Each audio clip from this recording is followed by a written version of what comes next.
Hello, everyone. I hope you're doing well and welcome to another podcast. Today, we're gonna discuss the topic of friendship. Actually, we talk a lot about friendship and the real friendship, but we rarely stop to define it. And let's be honest, how many friends do you have? And how many truly know you and accept you as you are? We can say five, four, two, one, or no one. Now, if I ask you to define friendship, what comes to your mind at first? You can say companionship, loyalty, trust, love, joy, maybe making time together, or listening to each other and having mutual concerns and benefits. Actually, all of that sounds right. But here is the question. Is friendship only that? So before diving into this question, let's clarify something important here. Actually, most people tend to label any close interaction as friendship. They call almost everyone a friend, even if they might be colleagues at work, at the gym, at the university, at the coffee shop, everywhere. But in fact, not all relationships are the same. Actually, from a psychological perspective, there are three types of relationships with people. We have close friends, best friends, and acquaintances. With best friends, we have a very close and intimate relationship. We often share secrets and provide emotional support to each other. However, close friends are people with whom we have a close relationship and share common interests and experiences, but they are not necessarily as close as best friends. And we have acquaintances. So those are people we have a casual relationship with and may only know them through work or other social activities. So understanding these three categories at first helps us set realistic expectations and protect our well-being. Now let's see what really make a real friendship. Firstly, having friends doesn't just about hanging out or having fun.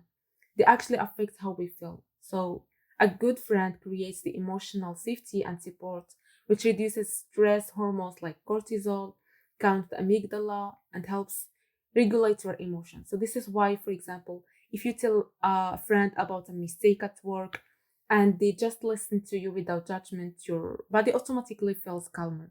Secondly, we talk about real friendship when it is balanced or reciprocal.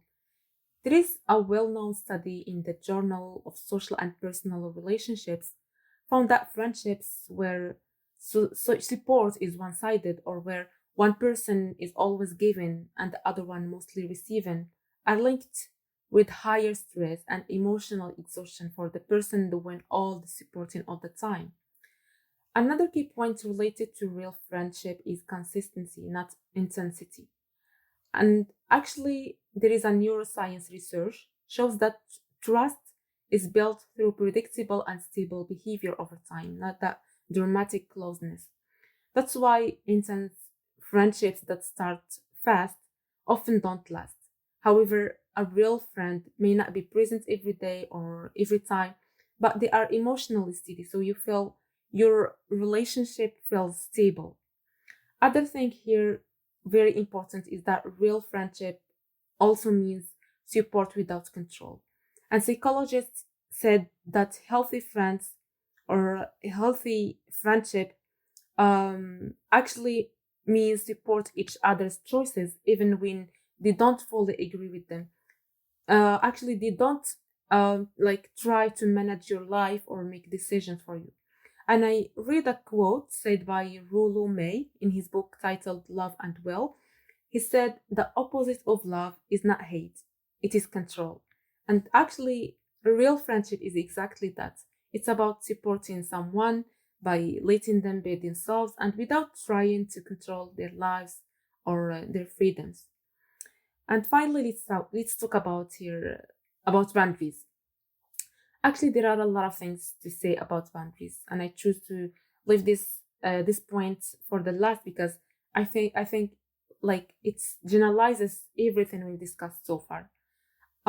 You might ask me why can't we talk about boundaries when we are real friends and when closeness sometimes makes us feel like one person. Actually, the answer here is simple. Boundaries aren't what weaken relationships, they are what protect them. And this actually applies to every relationship, not just friendship. So, actually, respecting is a boundary. Prioritizing your time and freedom are boundaries. Not tolerating misbehaviors is also a boundary. And having mutual communication and ensuring privacy, all these are boundaries. We often say real friends tell each other everything, or we might hear, if they are really your friend, they will tell you everything. Actually, this sounds loyal, right? But let's think about it differently. And for example, imagine two close friends. Um, Actually, we can say they trust and care deeply for each other. Okay, but one believes closeness means openness, and the other one believes closeness means respect for privacy. So here we have same friendship, but two completely different emotional logics. So I want to know from you, like from your point of view, who is right? I guess perhaps you're gonna choose the first friend because this is what we call loyalty. But what if I told you that this belief is quietly damaging this relationship or this friendship? Because yes, sharing is a love. Sharing is a trust. Sharing is like a proof or a proof um that you are that you matter for the other person. But privacy also doesn't mean rejection or I don't trust you. Now, imagine again a friend who tells you everything, but often overwhelms and drains you emotionally, versus another friend who shares like selectively and when it's truly matter for you. So, what do you think is the best?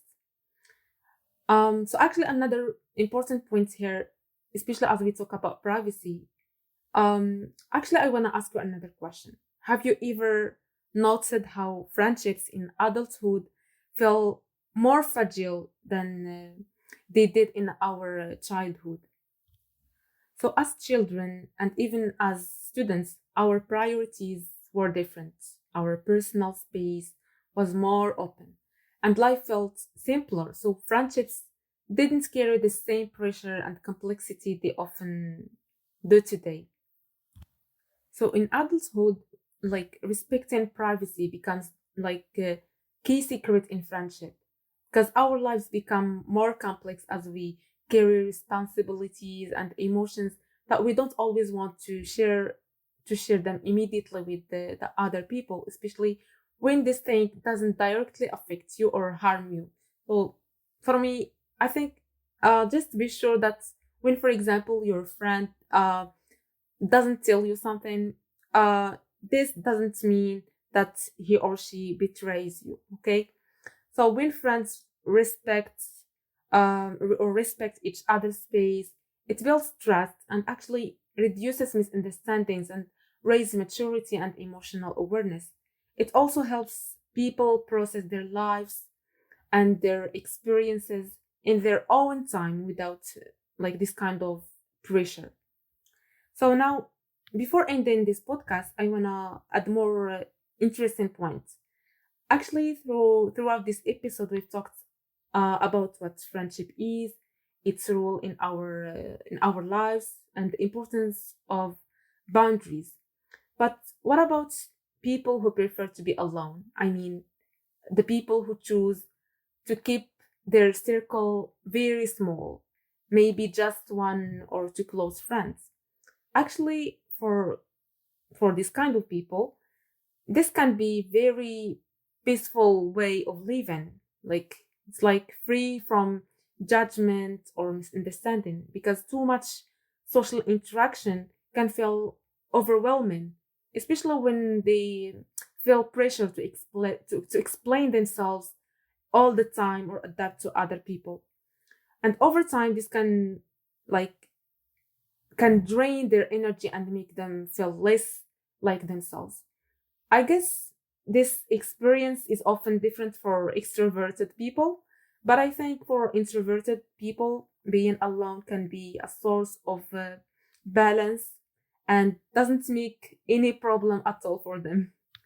So many introverts evaluate independence, don't look for external validation, and feel really recharged when they are alone. In a way, they find like comfort and fulfillment in being a friend to themselves. And yes, we can say so psychologically speaking, this is not only normal, it can be very, very healthy for them. So now, I guess that's all. If that's all, everybody for today. But I wanna just like mention here, like based on what I discussed in this podcast, can you just tell me again or answer again to this question? How many friends truly do you have? Like based on what we've seen like during this podcast. Okay, so I guess that's it for today. So until next time, and bye bye.